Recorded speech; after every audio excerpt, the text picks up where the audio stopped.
பிள்ளை ராஜ் பேசின விதம் என் மனசை மாத்திருச்சு.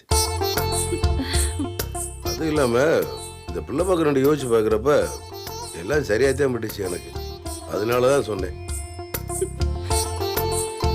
ராஜு பொம்பளை பிள்ளை இப்படித்தான் இருக்கணும், நீ டியூஷன் எடுப்பா, உனக்கு மாமா அனுமதி கொடுத்துட்டேன்.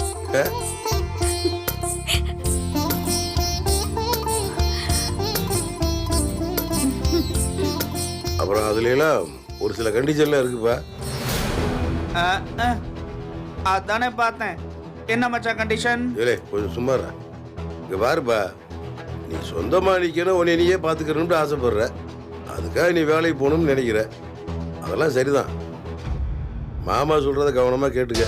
இந்த டியூஷன் எடுக்கிற வேலையெல்லாம் நீ படிப்பை முடிக்கிற வரைக்கும் தான், புரியுதா? அதுக்கப்புறம் நீ படிச்சதுக்கு ஏற்ற உன் திறமைக்கு ஏற்ற மாதிரி ஒரு நல்ல வேலைக்கு போயிடணும். டியூஷன் எடுக்கிறதே வேலையா வச்சுக்கிற கூடாது.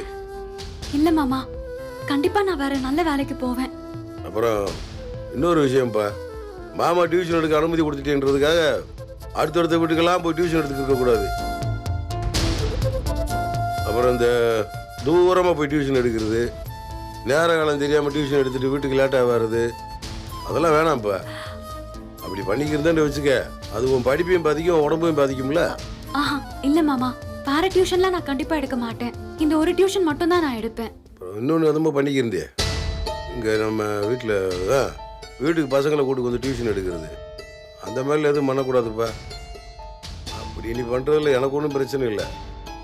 ஏற்று வீட்டில் உங்கள் அப்பாவும் சித்தப்பா வந்து பார்த்தாங்கன்னு வச்சுக்க, அதை காரணமாக வச்சுக்கிட்டு 100 சண்டை போடுவாங்க. தேவையா அதெல்லாம்?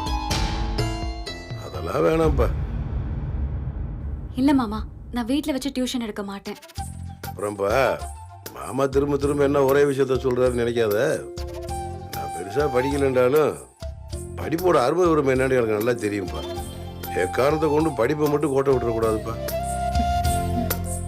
நல்லா படித்து முடிச்சு இருந்தா நம்ம மீனா மாதிரி அரசாங்க உத்தியோகத்துக்கு போகணும். மாமா, அவ என்னை விட பெரிய ஆபீசரா வருவேன்னு என்கிட்டயே சவால் விட்டுருக்கா. அடுத்து நீயும் ஒரு பரீட்சை எழுதுப்பா. அப்படி பரீட்சை எழுதி ராஜ்யை விட பெரிய ஆபீசர் ஆயிரு.